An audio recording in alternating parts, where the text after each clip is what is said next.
Now, when you're given the moles of an ionic compound, then you're given the moles of the formula units of that ionic compound. Okay, so you have a formula unit count would also be in moles, and if you want to get the actual count for the ions themselves, then you have to multiply that mole count by, or formula unit count by the subscript. Okay, so let's look at this particular question here. How many cations are in 3 moles of ammonium sulfate? Now, to be able to solve this problem, the very first thing you need to know is what's the formula of ammonium sulfate. So that's why I expect you to be good at writing formulas of compounds given the name. Okay, so ammonium sulfate, you can see it's an ionic compound. The cation is ammonium. The anion is sulfate. What's the formula for sulfate? SO4 -2. So what would constitute a formula unit for this?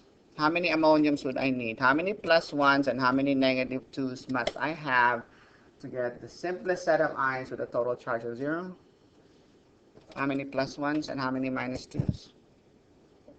2 plus ones and a negative 2. So I need 2 cations and I need 1 anion to make one formula unit, right?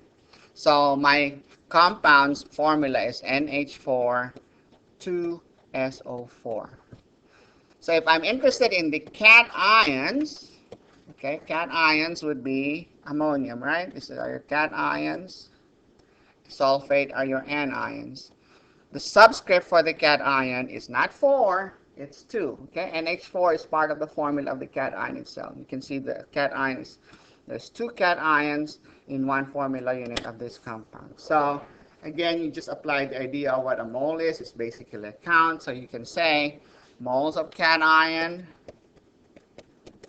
okay, over moles of formula units would be equal to 3 moles of ammonium. I'm sorry, 2 moles of ammonium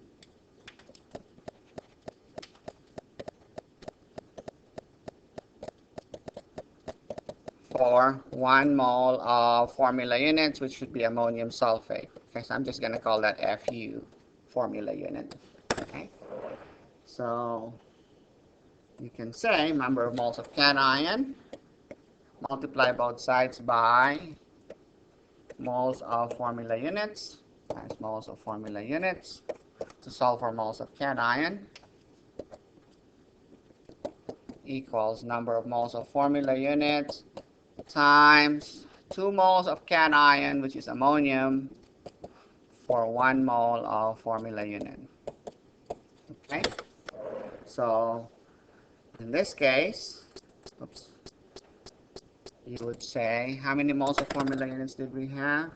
3. You're given 3 moles of formula units, which is ammonium sulfate. So if you want to really write this out fully, you say 3.00 moles of ammonium sulfate, that's your formula unit, NH42SO4, times 2 moles of ammonium ions, that's your cation, over 1 mole of your formula unit, which is ammonium sulfate, NH42SO4. So the more you do this, you should, most people, once they get very familiar with this, they can go straight to this setup right here. You can set it up that way. You put the unit that you're looking for in the numerator here for the conversion factor. Okay.